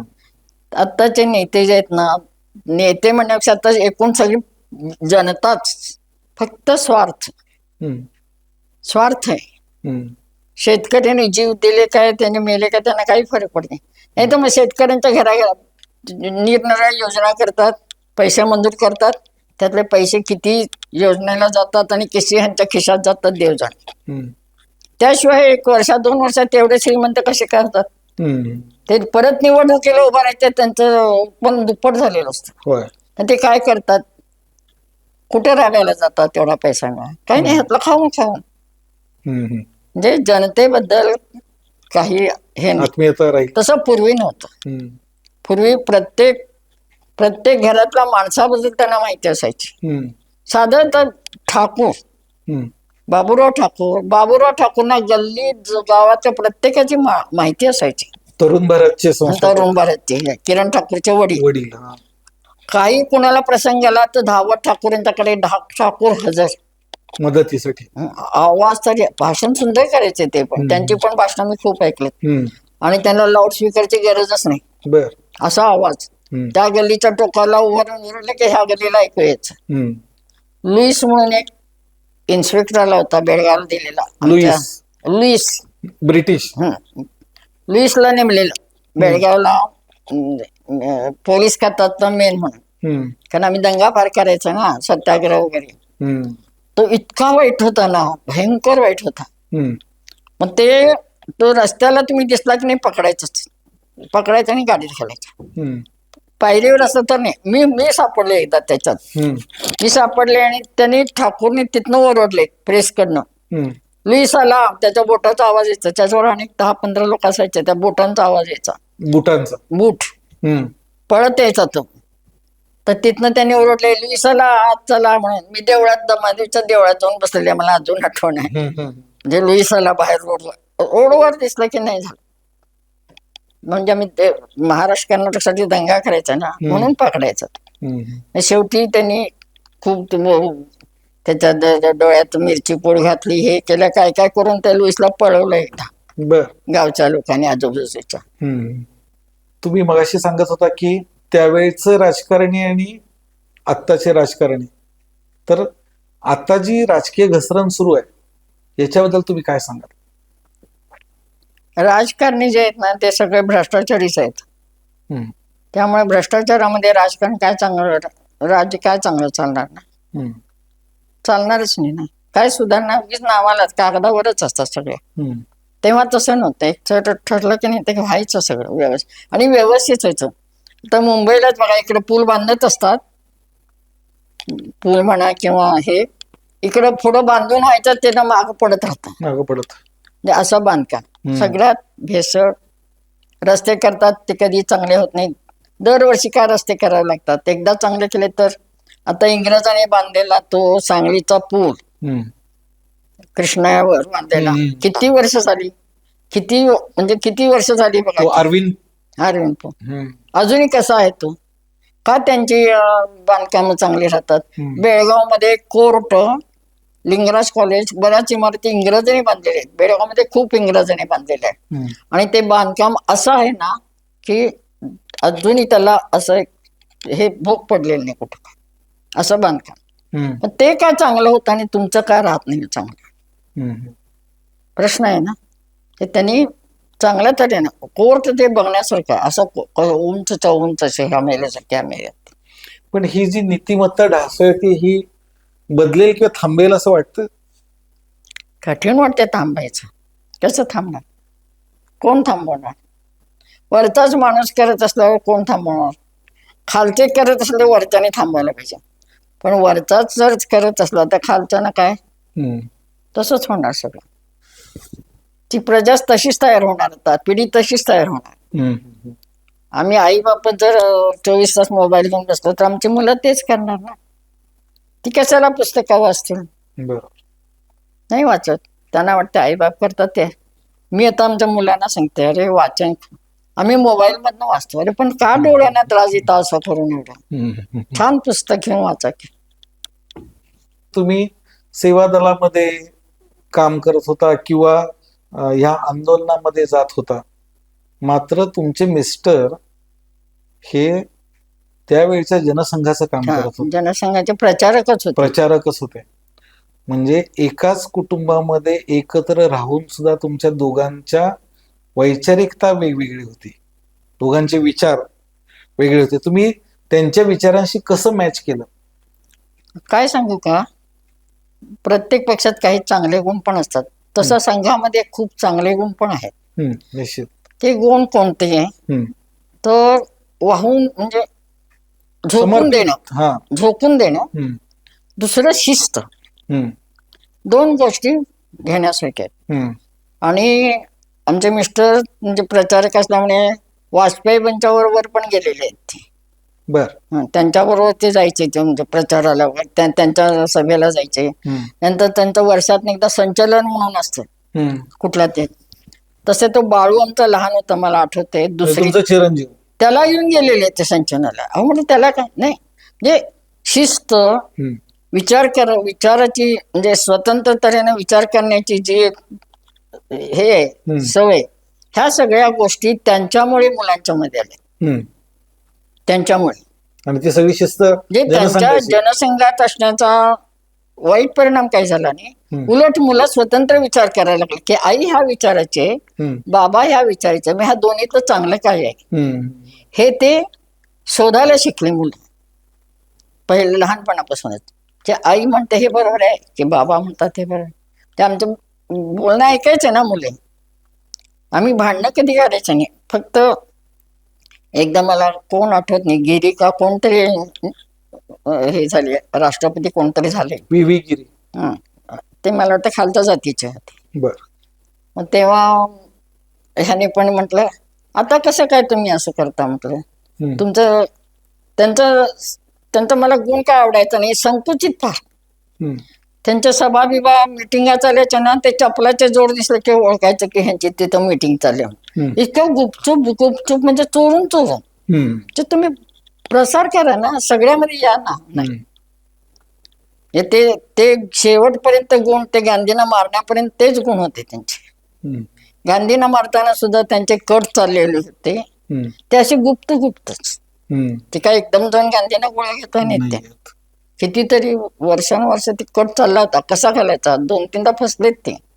कुठून गोळी घालायचे, कसे घालायचे, जे असं गुप्त कुणाच्या तरी हॉलमध्ये अंधारा खोलीत कुठं दिवे, म्हणजे असं लोकांच्या मध्ये लोकांना तुम्हाला काही कळणार नाही. हम्म. मला विचारायचं होतं की हे सार्वजनिक जीवनामध्ये ठीक होतं, पण कधी मग प्रपंचामध्ये खटके उडायचे का? कारण तुम्ही दोघं वेगवेगळ्या विचारांची होता. नाही, खटके काय उडायचे नाहीत. म्हणजे आम्ही खटके उडण्यापर्यंत त्यांना स्वातंत्र्य दिलेलं, त्यांनी जायचं जाऊ देत. नाही, हे सार्वजनिक. मी एकच सांगितलं त्यांना, ते आमच्या घराच्या बाजूला जागा होती बरीच. ते म्हणाले मी इथं शाखा काढणार. हम्म. मी म्हंटल नाही, हम्म. तुम्ही इथं शाखा काढली तर तुमचं माझं जमणार नाही. हम्म. कारण ह्या गावात मी सरकारी टीचर म्हणून काम करते. हम्म. हे काही नसताना वरनं एकदाला एका माणसाने तमगी दिली होती, ह्यांना दिली होती. हम्म. फार हे करायला तुझ्या बायकोची बदली करतो, म्हणजे त्यांना बरोबर माहित होतं मी नोकरी करते. हम्म. तुझ्या बायकोची कुठेतरी अशी बदली करीन की तुम्ही हे गाव सोडून जा, हम्म. असे तंब्या द्यायचे. हम्म. मग शाखा काढल्यावर काय करणार? हम्म. मग मी म्हटलं इथं शाखा बिखा काही काढायचं नाही. राजकीय काय असेल नाही तर तुम्ही जाऊन तुमच्या गावात करा. कुरुंदवाडला जा, नरसोबाच्या वाडीला जावा, तिथं पाहिजे ते करा. इथं त्यांचं गाव ते का? कुरुंदवाड, त्यांचं घर बी होतं स्वतःच. हम्म. ते जयप्रकाश नारायणच्या ह्याला गेले होते त्यांच्या बरोबर. हम्म. तर तेव्हा मला आठवते मी बाळंतीण होते 15-20 दिवसाची, मला न सांगता गेले होते ते. हम्म. मला माहित होतं तो माणूस जाणार हा म्हणून मी कपाटानं सगळ्या कपडे घालून कुलप लावलेली. त्याने एका कपड्याने गेले होते ते. बर. आणि जाऊन मग भावानी त्यांना कपडे स्वेटर दिल्लीला गेलेले ना, तिकडे होतं त्यांचं आंदोलन जयप्रकाशांचं. मग तिथं भावाने वगैरे दिले स्वेटर बिटर ते सगळं घेऊन गेले आणि 15 दिवसांनी आले घरी. घरात बाळंतीण आहे, मुलं आहेत. मग ते दीक्षित डॉक्टर होते, ते पण संघाचेच. पण त्यांना सगळं सांगून गेले. ते डॉक्टर रोज येऊन आमच्या घरात सगळी चौकशी. लक्ष ठेवायचं. ते घराचं लक्ष नव्हतं असं नाही, ते पूर्ण लक्ष द्यायचं. तिची तब्येत कशी आहे, बायकोची, घरात काय पाहिजे नको सगळं त्यांनी येऊन बघायचं. पण असं न सांगता म्हणजे ऐकायचं नाही ते काय. मग त्यामुळे मी कधी त्यांच्या ह्याच्यात मग कुटुंबाचे ज्या वेळेला निर्णय घ्यायची वेळ यायची तर कुटुंबासंदर्भात काही असेल, मुलांचं शिक्षण असेल, ऍडमिशन ते सगळं जास्त करून मीच बघायचं. कारण नंतर काय झालं, मी त्यांना सांगितलं की ते संघाचे प्रचारक असल्यामुळे त्याच्याकडे जास्त लक्ष असायचं. मग त्यांना एकदा तुमचं विम्याची पॉलिसी एका माणसाने दिली, म्हणजे एजन्सी. त्या एजन्सीवर फॉर्मवर सही केले. मी एजंट म्हणजे खूप ओळखी होते ना, तर हा माणूस करणार काम भरपूर म्हणून त्या फील्ड ऑफिसरने ह्याला एजंट नेमलं. एजंट म्हणून फॉर्मवर सही केल्यानंतर 22 दिवस त्या माणसाचं तोंड बघितलं नाही त्याने. ते आमच्या दिराला म्हणाले काय हो तुमच्या भावाने एजन्सी एजंट म्हणून नेमलं आणि कुठं पत्ता आहे. मग 20 दिवसांनी आले, म्हणजे माझ्या लग्नाच्या आधीची गोष्ट, 1 वर्ष आले. म्हणाले काय हो तुम्हाला एजन्सी दिली, तुम्ही कसं काय काम करणार, 20 दिवस कुठे गेलात तर, किती काम पाहिजे, किती दिवसात पाहिजे. 8 दिवसात कितीतरी लाखोचं काम दिले. म्हणजे लोक ऐकणारच त्यांचं समाजामध्ये इतकं हे होतं. ते वरचे फील्ड ऑफिसर गाड्या घेऊन जाणार, विम्याचं काम द्या, ते देशपांडे येऊ दे, देशपांडे आल्याशिवाय आम्ही तुमच्याशी बोलणार नाही. आणि हा माणूस ह्यांना लवकर म्हणला नाही, गाड्या घेऊन तास दरवाजात उभा राहायचे. ते ब्रँच मॅनेजर वगैरे गाड्या घेऊन यायचे ह्यांना घेऊन जायला. कारण की आता हा गेल्याशिवाय माणूस ते कामच द्यायचे द्यायचं. नाही. आजूबाजूचे सगळे खेळ हम्म. भरपूर काम केलं. हम्म. मी त्यांना एक सांगितलं, त्याला एक नियम असतो की अमुक इतकं काम तुम्ही वर्षाला केलं नाही तर तुमची एजन्सी जाते. हम्म. मी एक त्यांना बंधन घातलं, तुमचं माझ्यात मी काय भांडण पडणार नाही, हम्म. फक्त हे काम तुम्ही आयुष्यभर हे टिकवलं पाहिजे. एवढा बिझनेस करा, मग तुम्ही कुठे पाहिजे तिथं. हम्म. मी कसं माझी नोकरी करते की नाही, तसं तुम्ही हा बिझनेस एवढा 1 वर्षाचा करायचा, मग तुम्ही पाहिजे ते करा. हम्म. ते तुमची एजन्सी जाता कामा नाही, काहीतरी तुमचं मला पाहिजे. पाहिजे. तसं मी त्यांची एजन्सी टिकून ठेवली. हम्म. आणि ते गेल्यानंतर 25 वर्ष मला कमिशन मिळत होतं. बर. गेल्यावर वारल्यानंतर हम्म. इतकं काम केलं, पण एजन्सी टिकून ठेवली. हम्म. थोडंसं का घर सावरण्याला दोघांनी एकमेकांना समजून घ्यायला पाहिजे. हम्म. मी काही त्यांचं जनसंघाचं काम बंद करू शकणार नाही, हम्म. पण त्यांना आपल्या ताब्यात कसं ठेवायचं हे बाईला समजायला पाहिजे. हम्म. गोड बोलून, भांडणं करून नाही. आता काय झाले तेच कमी झाले, हम्म. एकमेकांना समजून घेतच नाही. हम्म. माणूस म्हणतो तुमचा स्वभाव माझा स्वभाव वेगळा असणार, हम्म. बरोबर आहे. एक तुमच्यात दुर्गुण असणार, चांगले गुण असणार, तर त्या दुर्गुणाकडे दुर्लक्ष करून चांगल्या गुणाचा उपयोग करून आपण संसार कसा करायचा हे कळलं पाहिजे हम्म. दोघांनाही. हम्म. हे आत्ताच्या काळामधल्या आजच्या पिढीला हे खूपच आवश्यक आहे. सदा ब्लड प्रेशर वाढलेलंच असतं सगळ्यांचं, हम्म. लहान मुलापासून मोठ्यापर्यंत सगळ्यांचं ब्लड प्रेशर वाढलेलं असतं. बघा तुम्ही, हम्म. जरा हे झालं की आलाच राहत. हम्म. मुलांना जरा काय बोला नाही, हम्म. मोठे पण तसे, बायकाही तशाच, पुरुषही तसे. बायकांना पण जरा सुद्धा ऐकून घेत नाही. हम्म. हम्म. सगळ्यांना वाटतं आपण शहाणे. हम्म. जेव्हा मनुष्य स्वतःला शहाणा समजतो ना, त्याच्यासारखा मूर्ख माणूस कोणी नसतो. हम्म. आपण सर्वज्ञ शहाणे अजिबात नसतो. नसतो. आपल्याला प्रत्येक वेळेला अजूनही मला सुद्धा शिकावं लागतं, खरं. 90व्या वर्षी सुद्धा. पण आताच्या पिढीला वाटतं की आम्हाला म्हणजे सगळं येतं. हम्म. मोबाईल आहे, ते काय कॉम्प्युटर आहे, आम्हाला सगळं येतं. हम्म. आम्हाला इथं बसून आम्ही दिल्लीमध्ये हॉटेल बुक करतो. हम्म. आम्हाला दिल्लीला जाऊन हॉटेल शोधायचं कारण म्हणजे असं सगळं हातात आहे असं वाटायला लागलं. हम्म. आणि त्यामुळे चुकायला. आणि मी सांगू का, थोड्या दिवसांनी माणसाची बुद्धी जी आहे हम्म. आणि लक्षात ठेवायची शक्ती आहे, हम्म. विचार करण्याची जी तक आहे, ही सगळी कमी होणार आहे. काय करा. कमी होणार हम्म. का म्हणा, हम्म. काहीतरी प्रश्न पडला गुगलला विचारायचा, हम्म. गुगल सांगतं. हम्म. विचार करायची गरजच नाही ना. जरा. ते तुमचं काय हे मशीन असतं, ते अमुक इतक्या रुपयाने वार, इतके वार कापड घेतलं, ते मशीनवर हे करत बसणार. Calculate. आपण पाड्याने 2 मिनिटात सांगतो. हो. हम्म? त्यांना ते बटन दाबत बसतात. कॅल्क्युलेट. ते स्वतःचं डोकं वापरतच नाही, हम्म. डोकं घाणवत ठेवलं. लक्षात ठेवायचं काही कारणच नाही, कारण गुगल सगळं सांगतं ना. आम्ही गावाला निघालो तर गावं कोणकोणती लागतात लक्षात ठेवायचं. हम्म. म्हणजे मिस्टर मुलांना सांगायचे, लिहा, वही पेन घ्यायला सांगायचे. वाटेत कुठली कुठली गावं लागली, आम्ही ह्याला तिरुपतीला गेलो, किती गावं लागली ते लिहून ठेवायची. हम्म. आता लिहायचे कारणच नाही, त्यांना गुगलमध्ये सगळं समजतं. म्हणजे त्यांना काही गरज वाटत नाही लक्षात ठेवायची. काय म्हणजे लक्षात ठेवायची जी बुद्धी, जे मशीन आहे ब्रेनमध्ये, ते गंजून जाणार. मग आता हे जे तंत्रज्ञान उपलब्ध झालंय, ह्याला शाप म्हणायचं की वरदान म्हणायचं? आहे तंत्रज्ञान वाईट आहे असं म्हणत नाही मी, चांगलं आहे. हम्म. पण त्याचा उपयोग व्यवस्थित केला जात नाही, दुरुपयोग जास्त होतो. हम्म. तर जन्मलेल्या मुलाला सुद्धा त्याचं रडणं ऐकायला काय गरज आहे का? हम्म. त्याच्यात नाही म्हणतो ते रेंज, त्याचा परिणाम मुलांच्यावर होतो. माझं मी सांगते, मी जास्त वेळ मी मोबाईल धरला ना, ह्या बोटातनं आधी ताकद कमी झाली, त्यामुळे ह्यातनं कळा येतात. कारण त्याच्यात जे रेंज आहे हम्म. त्याचा परिणाम ह्या शिरावर होतो शरीरातला. मग हे लहान मुलांना देणं तुमचं बरं, ती लहान मुलांना देता तुम्ही, ते काय बघता, तुम्ही कुठं बघता? हम्म. काही बघतात ते, त्याच्यात काय पाहिजे ते असतं. काही असतं. हे त्याचा उपयोग जो आहे तो ठराविक वयानंतर ठराविक पद्धतीने केला तर तंत्रज्ञान चांगलं आहे. हम्म. नाही तर त्याच्यासारखं वाईट काही नाही. दलित विकास मंडळाच्या अध्यक्षा आणि स्त्रीभ्रूण हत्येमध्ये मोठं काम केलंय अशा ॲडव्होकेट वर्षा देशपांडे, त्यांच्या तुम्ही मातोश्री आहात. हो, तुम्ही मगासपासून बाळू बाळू म्हणून उल्लेख करताय, ते तुमची चिरंजीव सामनासाठी लेखन करतात. एक मुलगी तुमची डॉक्टर आहे, दुसरी मुलगी तुमची ग्रंथपाल. ग्रंथपाल आहे. म्हणजे आपल्या साताऱ्याच्या नगर वाचनालयाच्या मुळे मॅडम या तुमची कन्या आहेत. तुम्हाला ह्या चार मुलांपैकी कोणी जास्त त्रास दिला त्रास असा कोणी दिलासा नाही. लहानपणी?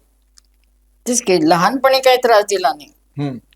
कारण मी मानसशास्त्र शिकल्यामुळे आणि शिक्षिका असल्यामुळे मुलांना कसं वाढवावं हे मला चांगलं माहीत होतं.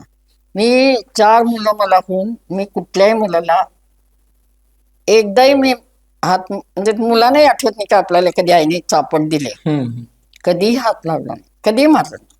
काय सांगायचं सगळं समजावून सांगायचं आणि मुलं ऐकायची. मुलं ऐकतात. मुलं खूप चांगली असतात. आपण पालकच त्यांना चुकीचं वागवतो असं माझं म्हणणं आहे. हम्म. ते शाळेत मी इतक्या 36 पिढ्या मी शिकवल्या, त्याच्यावरनं मी सांगते की मुलं मातीच्या गोळ्यासारखी असतात. तुम्ही त्याला कसा आकार द्याल, त्याला कसं वळण द्याल, तशी ती बनतात. हम्म.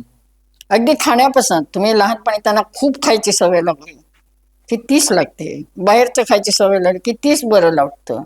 ते मुलांना कसं वाढवायचं, मुलांना जन्माला घालण्यापेक्षा हम्म. वाढवणं फार अवघड आहे. अवघड आहे. समजलं का नाही? कारण प्रत्येक मूल हे स्वतंत्र असतं, वेगळं असतं. वर्षा वेगळी आहे, बाळू वेगळा आहे, आमचा मेघा वेगळी आहे. सगळे बुद्धिवान आहेत. आणि ह्या तुम्हाला मी जे वाचनाबद्दल सांगते ना, हम्म. ह्या मुलांना तुम्हाला खोटं वाटेल, मी पहिलीपासून वाचन पुस्तक त्यांना आणून दिलेले आहे. पहिलीपासून. हम्म. कारण लायब्ररी माझ्याकडे होती. पहिलीला मोठ्या अक्षराची पुस्तकं हुडकून आणून द्यायची. ती वाचून झाली की एकमेकाने जरा दुसरीला गेलं जरा मोठं, त्याच्याहून जरा मोठं, असं करत वाचनाची जी गोडी आहे ती आमची ग्रंथपाल रूपाला सोडून तिघांनाही भरपूर आहे. तिला मात्र वाचायला आवडत नाही आणि ती ग्रंथपाल झाली. पण मग या चौघांमध्ये 4 अपत्यांमध्ये जास्त खोडकर कोण होत? खोडकर तशी आमची रूपाच फार होती. बर. तिला खोड्या करायच्या, घरात लोक पोरांना मुलांना मुलींना आणायचं, भरपूर दडपे पोहे करायचे, खायला घालायचे, असं खोड्या फार करायच्या. हम्म. आणि वर्ष आमची कशी दंगा कॉलेजमध्ये बर. निवडणूक पहिल्या वर्षापासून सगळी वर्ष ती निवडून आलेली आहे. बर. 5ही वर्ष हम्म. निवडणूक. बेळगावला कारण काय होतं, तुम्ही नंतर बेळगावलाच राहत? बेळगाव सगळ्यांचे जन्म एकाच घरात झाले, एकाच गावात. त्यामुळे ते घर मी परवा विकताना खूप वाईट वाटलं. कारण सगळ्यांचं बालपण हे तयार होते, पण म्हटलं उगीच पडून जाणार म्हणून विकलं ते. म्हणजे सगळं त्यांचं आयुष्य त्या घरात गेलं. आणि अभ्यासाच्या बाबतीत मला कोणीच त्रास दिला नाही. वर्ष आमची जराशी पाहिजे असं ते आता तुम्हाला स्वभाव माहीतच आहे तिच्या मनातील ते, पण त्यांचे बाबा बरोबर हँडल करायचे. ते एकदा मला आठवते त्यांच्या कॉलेजमध्ये का ते स्वातंत्र्य दिन वगैरे दुसऱ्याशी होता, शाळा कॉलेज सजवायचं होतं का त्या हॉलवर. मग ही निवडून आलेली ना, त्यामुळे ह्यांना राहावं लागायचं. मग तिने सांगून पाठवलं की आज रात्रभर मी इथे राहणार आहे. पण असलं स्वातंत्र्य आम्ही कधी दिलं नाही. मग हे तसे संघाचे कडकच होता माणूस तसा तो. मग ते म्हणाले नाही, मुकाट्याने घरी यायचं, पहिलं पहाटे मी नेऊन सोडतो गाडीवर तुला, पण तू आता रात्री तिथं राहायचं नाही बरोबर मुलांच्या बरोबर. नाही म्हणाले, मला आज राहायलाच पाहिजे. दुसऱ्या मिनिटाला गाडी घेऊन गेले, उचलून गाडीवर घातलं, घेऊन आले. म्हणजे असं थोडं मी मोकळीक पण दिली होती, पण थोडं बंधन पण असायचं. ते उगीच कुणाच्या घरी राहायला, आता मुली मैत्रिणींच्या घरी राहायला जातात, मित्राच्या. आता असं आमच्या मुलींनी कधी केलं नाही, आम्ही कधी करायला दिलंही नाही. ते मी काय म्हणते, मुलींना स्वातंत्र्य द्यायला पाहिजे. आम्ही दिलेलं आहे मुलींना स्वातंत्र्य. ती निवडून आली तर कॉलेजच्या सगळ्या मुलांना सुद्धा आम्ही घरात पार्टीला बोललो. त्यांच्या बाबाने, त्यांच्या बाबाने, मी काय असलं काय फार लक्ष घालत नाही. त्यांना आहे ना, चल मुलांना सगळ्या निवडून आलेल्या मुलांना मोठी पार्टी दिली, मतं दिली, म्हणजे सगळं करायचे ते कौतुक. सहलीला कुठेही पाठवायचे, किती खर्च असते, पैसा नसायचा फार, पण पाठवायचेच. कुणालाही सहलीला कधी अडवलं नाही. असं खूप स्वातंत्र्य दिलं, पण लगाम आपल्या हातात. कुठं न कळत त्यांच्यावर तुम्ही काय करायला पाहिजे, तुमच्या मुलांच्यावर त्यांच्या न कळत तुम्ही त्यांच्यावर लक्ष ठेवलं पाहिजे. माझी मुलगी कुठल्या मुलींच्या मध्ये खेळते, कुठल्या मुलींच्या मध्ये फिरते, कुठल्या मुलींच्यावर अभ्यास करते, हे जे आहे ना हे त्यांना न कळता आपण लक्ष ठेवलं पाहिजे आणि त्यांच्यापासून न कळत त्यांना दूर केलं पाहिजे.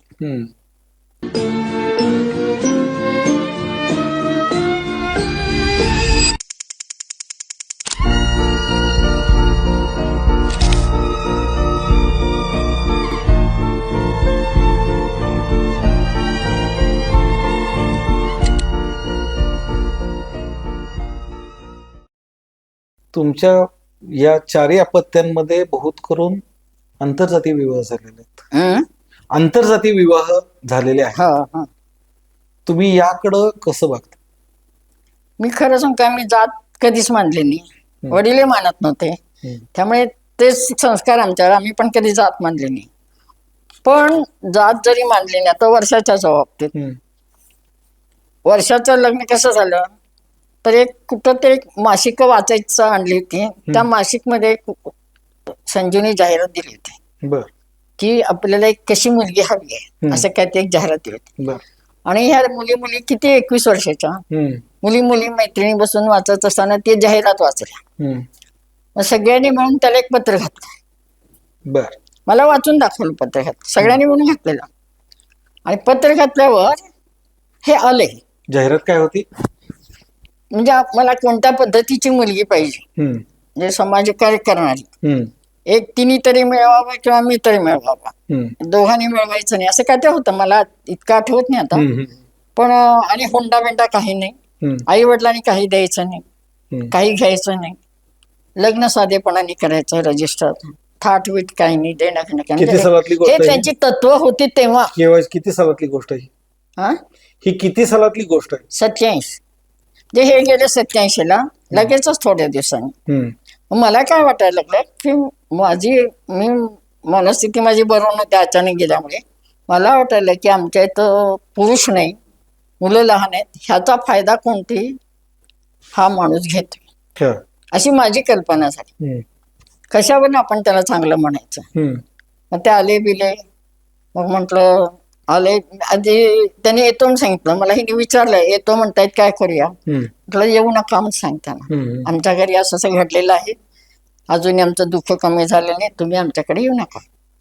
त्याने उलट काय कळवलं की असे दुःख झाले तर अशा ह्याच्यात मदतीची गरज असते, म्हणून आम्ही तुम्हाला मदत करण्यासाठी येणार. पोस्टानं कळवलं, टपालानं कळवलं. हा, कळवलं.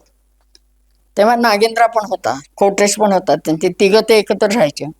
आणि नागेंद्र आणि हे दोघं आले.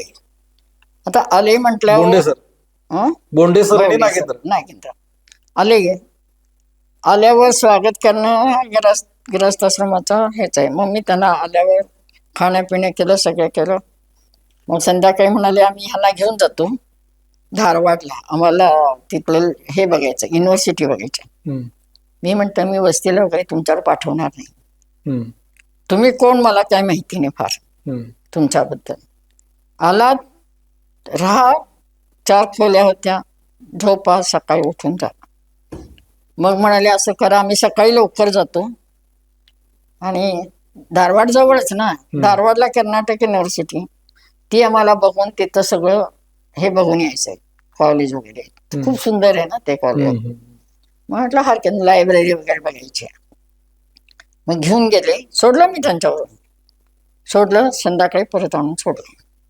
आणि मग आले इकडे. आणि मग ती निमाताई म्हणून होती, तिला त्याने फोन करून सांगितलं की त्यातली ती अशी एक जी मुलगी आहे ती मला म्हणजे आवडली, त्यांच्या आईला तुम्ही विचारा. मग ती 2दा आमच्या घरी येऊन गेली, पण तिला विचारायचं धाडच झालं नाही, कारण माझं ते मॅग्झिनचं जरा डोकं दुखायचं किंवा तरी त्रासातच होते ना. मग ती एकदा आली, दुखतं म्हणून गेली, परत आली गेली. मग शेवटी एकदा तिने मला सांगितलं असं असं. मी म्हटलं आता असं असं झालंय, काही शक्य नाही. आणि म्हटलं तो कुठला कोण माणूस, वर्धा कुठं, बेळगाव कुठं, म्हटलं आमच्या घरात कोण जाणार वर्ध्याला बघायला, तिथं त्याची एक पहिली बायको असेल, पण कोण सांगितलं आम्हाला काय माहिती, आणि आम्ही काय तिथं जाऊ शकत नाही, आणि आम्ही काय नाही. मग ते नागेंद्रने खूप येऊन हे केलं, नाही असं आहे तसं आहे. नाही, जवळजवळ 6 महिने चाललं होतं, 6 महिने काय 7-8 महिने चाललं होतं. ते येऊन सांगायचे, मी नाही म्हणायचे, असं चाललं होतं. वर्षा लागली नाही मी त्यांच्याशीच करणार लग्न. हम्म. आणि ह्याने सांगितलं की पळून बिळून जाऊन न सांगता करायचं, आईला पटवून देऊन आईने करून द्यायचं लग्न. सरांनी सांगितलं. सरांनी सांगितलं. ही लहान होती ना तशी, हम्म. तर तसं नाही करायचं, तू आईला पटवून दे, तिने आपणहून आमचं लग्न करून दिलं पाहिजे. असा खूप प्रयत्न केला त्यांनी, पण एक केलं की माझ्या भावाला बोलून आणलं. हम्म. BRC मध्ये वरचा अधिकारी होता तो, त्याला बोलवलं, त्याला सांगितलं. मग साताऱ्याच्या इंजिनिअरिंग कॉलेजमध्ये ते लेक्चरर, तिथल्या प्रिन्सिपलना सगळ्यांना त्यांच्याबद्दल विचारलं. हम्म. त्यांच्या अनेक हवालदार की काय एक शिक्षक, त्यांची ओळख काढली. ते कुठचे मला वाटतं कराडला का कुठं, त्यांच्याकडे जाऊन चौकशी केली. सगळं बघून भाऊ आमचा तारीख ठरवूनच आला हम्म. लग्नात. हम्म. आणि मला फोन केला, काही नाही, सगळं व्यवस्थित आहे, माणूस चांगला आहे, तू काय जात मानत नाहीस, त्या काय प्रश्न नाही जातीचा, आणि हरकत नाही. मग तारीख ठरवली. तारीख ठरवल्या मध्येच एकदा आले हे दाभोळकर. हम्म. दाभोळकर म्हणजे भयंकर, नरेंद्र दाभोळकर. नरेंद्र दाभोळकर ह्यांचा त्यांचा फार. हम्म. मग आले, मग मी आपलं घर हे गेले होते ना, मग वर्ष श्राद्ध म्हटलं रंगबिंग काढा काढलेला, आले घरी आणि म्हणाले तारीख बदला. हम्म. म्हटलं का? हे नरेंद्र दाभोळकर येणार नाहीत. म्हटलं का? ते नाही, मला ते माझे गुरुसारखे आहेत, मला ते यायला हा, सर त्यांचे ते यायलाच पाहिजे. त्यांचं भाषण आहे, त्यांच्या भाषणाची तारीख बदलायला सांगा म्हटलं. मी तारीख बदलणार नाही. हम्म. ते लग्नाला नाही आले तर मला काही फरक पडत नाही, हम्म. मी तारीख बदलणार नाही म्हटलं अजिबात. पण मग आता ह्या 4 मुलांपैकी आंतरजातीय विवाह एक तर वर्षाताईंनी केला, हो, आणखी कोणाकोणाचे आंतरजातीय विवाह आहेत? मला खरं सांगतात त्या कुणाच्या जातीच माहिती नाही मला. यांची जात सुद्धा मला अजूनही माहित नाही, बोंडेंची. नंतर मेघाने आमच्या पेशंट होतात, अच्छा. Serious patient. हम्म. आणि मला ती म्हणाली, मला अजून आठवतो, इतका सिरियस पेशंट होता आणि तिची ड्युटी बदलणार होती, लागणार होती. तो पेशंट आपल्या बघायला गेला म्हणून ती बराबर ड्युटी संपून बाहेर पडली, कारण हा पेशंट आपल्या बघायचा नाही. बघायचा नाही म्हणजे? तो खूप सिरियस होता ना, मग आपण अच्छा, हा. अडकून बसणार त्याच्याकडे. तिची ड्युटी संपत आलेली, हम्म. म्हणून ती बराबर संपून सही करून निघून गेली. ते काय तो ना, तर पेशंट जाणे आणि तर बाकीचे दुसरे डॉक्टर जाणे, हम्म. आणि त्या पेशंटशी तिथं लग्नात. अच्छा. पण ते त्यांची तब्येत नंतर कव्हर झाली? हा, तर चांगली झाली. मग ते हिच्या बद्दल त्याला म्हणजे असं नंतर तर बरेच त्याला बरं व्हायला लागलं. तुम्ही आता एवढ्या पिढ्या बघितल्या, एकत्र कुटुंब पद्धती आणि विभक्त कुटुंब पद्धती, तर एकत्र कुटुंब पद्धतीकडून आता आमची पिढी किंवा आमच्या पुढच्या पिढ्या या विभक्त कुटुंब पद्धतीकडे गेल्या, तर नात्याचा ओलावा तो पहिल्यासारखाच कायम राहिलाय असं वाटतं तुम्हाला? अजिबात राहिलं नाही, हम्म. अजिबात राहिलं. मुलांना घराबद्दल ओढच नाही. मुलांना नुसतं मित्र मैत्रिणी, बाहेर हिंडणं फिरणं, मजा करणं, हॉटेलला जाणं, म्हणजे घराबद्दल ओढ जी पाहिजे घराची, घर म्हणून ती ओढ कमी झाली. आता माझं सांगते, आम्ही लहान असताना मला वाटायचं आमच्या वडील तर म्हातारे झालेत, हात थरथरतो, प्रॅक्टिस जमत नाही, म्हणजे मी काहीतरी शिकून माझ्या भावंडांना शिकवलं पाहिजे. हे जे भावंडाबद्दल जे मनात प्रेम असतं, हे आता नाही. माझं स्वार्थी झाले सगळेच पुढे. आताची मुलं बघा, भावंडांचा तसा विचार करणार नाही, मग बाकीच्यांचा प्रश्न सांग, स्वतःचा पण मला काही कमी पडता उपयोग नाही. पूर्वी जो एकत्र कुटुंब पद्धतीमुळं मावश्या, मामा, काका, उन्हाळ्याच्या सुट्टीत, दिवाळीच्या सुट्टीत एकत्र जमणं, त्या मुलांनी एकत्र खेळणं, एकत्र आता काय वाढणं, नाहीच. शेअरिंग होती ती पद्धत. जेवताना खाताना एखादी वस्तू आणली तर सगळ्यात मिळून वाटून घ्यायची, वाटून खायची. तर ते आता विभक्त कुटुंब पद्धतीमुळे काहीच नाही, विभक्त कुटुंबामध्ये काहीच नाही. आता आई वडीलच नको झालेत मुलांना, नेऊन वृद्धाश्रमात ठेवतात, बाकीच्यांचा प्रश्नच नाही. 90 वर्ष नंतर सुद्धा तुम्ही मागे वळून बघता तर त्यावेळेला पैसा शिल्लक राहतो का समाधान? काय झालं? पैसा शिल्लक राहतोय का समाधान? पैसा कधी चंचल आहे, लक्ष्मी चंचल आहे. पैसा आज आहे उद्या नाही, पण आपलं जे मानसिक समाधान आहे. आता मला 48,000 रुपये पेन्शन आहे, खरं म्हणजे मला काही गरज नाही त्या 48,000ची. माझं सगळं मुलांचं शिक्षण संपले, नातवंडांचं संपलंय, मग मी 48,000 घेऊन काय करायचं? कपडे तरी मी एक सुद्धा साडी घेतली नाही आतापर्यंत. लोक कोणी दिलेली साड्या नेसते, जे मला आता काहीच गरज नाही. जेव्हा गरज होती तेव्हा मला मन मारून मी साड्या न घेता त्याच साड्या नेसून मी शाळेला जायची. मैत्रिणी म्हणायच्या, अगं मोडल की आता आहे. पण मुलांचं शिक्षण, मुलांची जबाबदारी हे सगळं डोळ्यासमोर असतं ना आपल्या. म्हणजे तेव्हा पैसा पाहिजे होता, तेव्हा कमी होता. त्यामुळे तेव्हाही काही वाईट वाटलं नाही. असू दे, नाही तरी काय एकच साडी नेसणार, 2 साड्या 3 साड्या रगड झाल्या आपल्याला. आणि आता 48,000 जरी पेन्शन असली तरी मला काय जाऊन खूप खरेदी करावं, सोनं घ्यावं. आता काय सोनं घालून कुठं जाणार आहे? म्हातारीला किती सजवलं तरी तिचं वय काय लहान होणार आहे का? मी जाऊन घेतलं तर काय खूप भांडी, कोणी काय सामान, ड्रेस घेतले, कुठं जाणार घालून? मी उलट दिलेल्या साड्या सुद्धा कोणाला देऊन दे, कुठे जाणार नाही, येणार नाही. शेवटपर्यंत जे शिल्लक राहतं ते समाधान. हा, समाधान असतं. मग आज मी काय करते, मला समाधान कशात मिळतं सांगते. आज मला 48,000 रुपये पेन्शन आहे. लोकांना वाटतं काय मग मी माझ्या नातवंडांना आणि बऱ्याच संस्थांना पण मी पाठवते. बऱ्याच संस्थांना पाठवते. माझ्या वाढदिवसाला, त्यांच्या स्मृती दिनाला, असं वेगवेगळ्या कारणाने 5,000 10,000 असे पाठवून देते. कोणाची फी अडली असेल एखाद्या मुलांची, त्यांची फी भरते. असं पैसे, माझ्याकडे पैसे राहत नाहीत.